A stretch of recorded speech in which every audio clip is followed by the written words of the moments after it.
where Dottie was just like, we'd rather have Frubes in our mouth than pubes. So I was like, we got 3 secrets from you we're going to be discussing this week. So Emma, take it away with number 1. All right, this says, hey, lovely ladies and babies. I was listening to the episode where the lady has a pink poo in the car park. That was a while back. That is a while. And I shared it on the David Potts show as well. Did you? Yeah. This was the beetroot poo, wasn't it? Yeah. And it made me want to confess my secret poo. I was on a long journey back from Wales with my 2 kids, and my 4-month-old screamed the whole way back. Oh, I had to keep stopping to change him because he was so sweaty from crying too much. Oh, gosh. The 2-hour journey turned into 5 hours. The final hour was just country lanes and pitch black dark. And that's when I felt the rumbling. I needed a dump. Oh, my. I tried to hold it in, but it was getting too much. I was too scared to get out of the car because I couldn't see a thing. So shamefully, I stopped the car, grabbed a bag, took a shit in a baby bag. pressed my tits up on the steering wheel and took a huge poo in the driver's seat. Yep, safe to say I'll always keep a Sainsbury's bag in the car now for emergencies. Love you girls. Beck. Beck took a shit in the car with everybody in the car. Also, can I just say, I thought at the beginning of the story that she wasn't driving, but clearly she was driving, 2 kids in the back, screaming, pitch dark country lanes. And she's just pushed her tits And on the she- steering wheel and shit in a bag. She just laid in one front out of in her the children. children. She shit in front of the children. Beck, that's Wow. absolutely iconic. Respect. I literally love that you emphasise on the breasts on the steering wheel. Tits on the Can you steering imagine wheel. if anybody drove past? Think, oh God, she's at it. At least No, it- no, just taking a shit. At least it was dark. I Yeah. think that's the saving Yeah. grace of this story. Was it left What launched? would you do with it? Yeah, what do you do with it? Do you get it out? I don't know why I'm spinning like the lady who chucked the bag of vomit. Vomit in the wheelie bins. I'm still furious about I'm not over that. I'm not over that. I reckon she just threw it out the car, left it on the country lane. No. You're going to leave a steaming bag of turds in the car. What if there's horses? Plastic's bad for the environment. Obviously, don't litter, but I'm not going to leave a shit in the bloody footwell. I'm actually looking forward to toilet training because it means I can go to the toilet wherever I want as well, which I often need to because obviously I've got the nap bladder. What, you're going to just go for a pee in the bush? Middle of the park. With Sadie or With Joseph. Yeah. Go on, girl. Yeah. You love a pee in the bush, though. I love a nature wee, yeah. She does love a nature wee. Yeah. She loves a nature poo. I'm not against a poo. It's only happened once, though. Hyde Park, if you come across any poo, Emma's your gal. It's mine. Well, thank you for that. Yeah, thank you, Beck. We need to know more, Beck. I feel like there's more to the story. Did you launch the poo? Did you keep the poo? How far into the journey were you when you had this poo? I feel like I'm an investigator Do let us know. on the poo situation. Let's have number 2. All right. Let's have a number 2. Hi, girls. I have a 7-year-old from a previous relationship. And unfortunately, the baby's daddy passed away when the baby was 4 months old. Oh, my God. Oh my gosh, that's sad. absolutely so sad. It was a very hard time. Fast forward to now, and I'm 17 weeks pregnant with my current partner, and we're over the moon. The problem is I'm finding it so hard to tell my previous partner's family. Oh, God, yeah. I'm very close to them and I see them every week, but I just cannot come out with it as I'm afraid of their reaction, even though I know most of them will be happy for me. I'm at the stage now where I can't hide it for much longer. Any advice? Thanks from Anonymous. Do you know what? We have friends in this situation. Do you? Yeah. And, I can't speak for everybody's, but our friend, she had a baby with her partner and he passed away very, very early on. She stayed in contact with his family and the baby's grown up and sees all the family. And she actually had the same situation. She met somebody else, had another baby.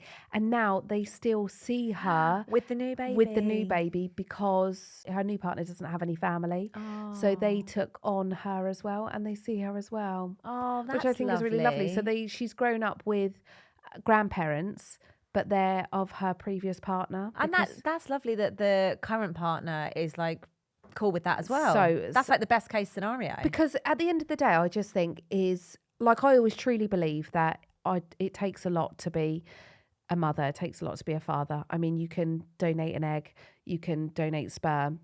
There's people that get people pregnant and don't want to be around, and there's people that take on other people's children when shit hits the fan and somebody needs to step up.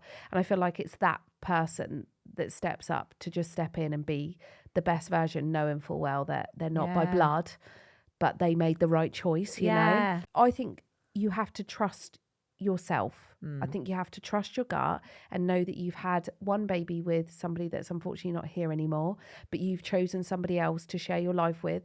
And I think his relationship with your 7-year-old, that's their family, you know. Yeah. If he's stepping up the mark to be in that position to bring her up and give her the best life, and the father figure that she's unfortunately not got, I think you have to trust your gut to know that you've let somebody incredible into your life. Yeah. Having a baby with them now. Yeah. I think they're going to surprise you. I think they'll be happy. Yeah, I think they're going to be really happy. Because the fact that you still see them every week. Yeah. And they might love to see your child interact with your baby. Yeah. You know, if they don't have other grandchildren, you know, if they're around your 7-year-old and they're a lot in her life, you'd literally melt at a brand new baby, wouldn't you? And to see them become a sibling as well. Yeah. They'll love it. I think you're going to be shocked. I think you should just trust who you are, because you've obviously made wonderful. I feel like she's made wonderful choices. Yeah, I mean, they seem like lovely in-laws. I'm sure they'll be happy for incredible. you. I think you've got nothing to worry about. Yeah, and 17 weeks, that is hard to. She's nearly halfway. You're nearly halfway. You can't hide it for much longer. I was showing from about 5 weeks. But yeah, congratulations. I'm sure everyone will be very happy for you. I think so. Yeah. I think she's going to be shocked. How nice for you've got that, a 7-year-old to become a sibling. Like, they're at an age where they're going to be so involved. So involved. And you know what? I was really shocked with Colby and Renly as to how he was going to take it. And he absolutely, do you know what? He come home with a piece of, I don't want to make this about the Sophiena show, but he came home with a piece of schoolwork the other day.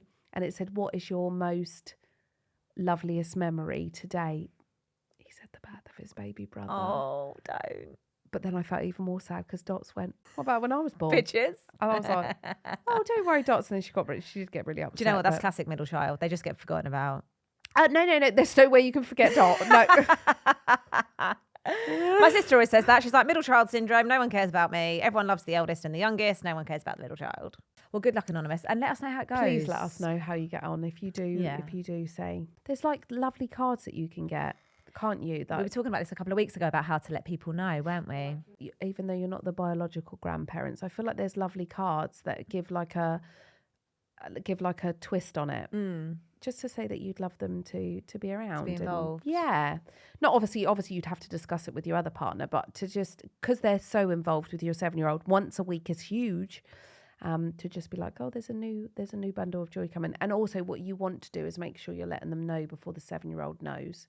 Yeah. Because then you wouldn't want it to come from... What if the 7-year-old knows already? Because she must be showing a little bit if she's 17 weeks pregnant. I wonder if you'd want it to come from you rather. Gosh, I'm so invested in this. I know. Gosh.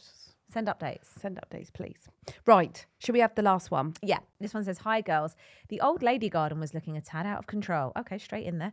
So I thought I better her bush or her garden bush? Her bush, her bush. Oh. I thought I better give her a little tidy up. Whilst rummaging through the drawer for the old scissors to neaten up the beaver, I found some yellow-handled ones and thought, they'll do. Fast forward a few months later when the kids had gone back to school after the school holidays. I was tidying my daughter's bedroom and came across her pencil case. Inside the pencil case were the yellow... God, fuck, please tell me there was no pubes in them. Were the yellow-handled muff scissors. Turns out she had taken them to school to use for art class. What made it worse was she told me her teacher had used them too. I'm mortified thinking the poor old teacher had to use a pair of pube trimming scissors from Gemma. Can you imagine? Wow. You know when you get the razor and the razor's still got all the pubes in it? Imagine it still had some hairs in it. What have you been using these? I have no idea why these scissors are so hairy, miss. But please use them. Mum, Miss said your scissors are well hairy. Oh, God. Oh, my gosh, I love it so much. Oh, Gemma, your pubes have really been on a journey. They've been to school. Yeah, been to school and back. Having a day out, your pubes. There was some artwork on the wall somewhere. Funny story is that Dottie doesn't know what pubes are. They don't know what pubes are. Neither of the children know what they are. Ask you? No, they just don't think anything of it. No, they don't think any of it. But the other day we were just sat there and we were eating our Frubes, you know, the yogurt, piece of yogurt, and it was just out of nowhere. Dottie was just like, we'd rather have Frubes in our mouth than pubes. So I said, what? She was like, nobody wants pubes in their mouth. And I said, where's she heard that from? What is a pube? And she went, I don't know, but I'd rather eat Frubes than pubes. Right, okay, let's swiftly move on. She's not wrong. I don't know where she got it from. I don't know whether she was getting pubes mixed up.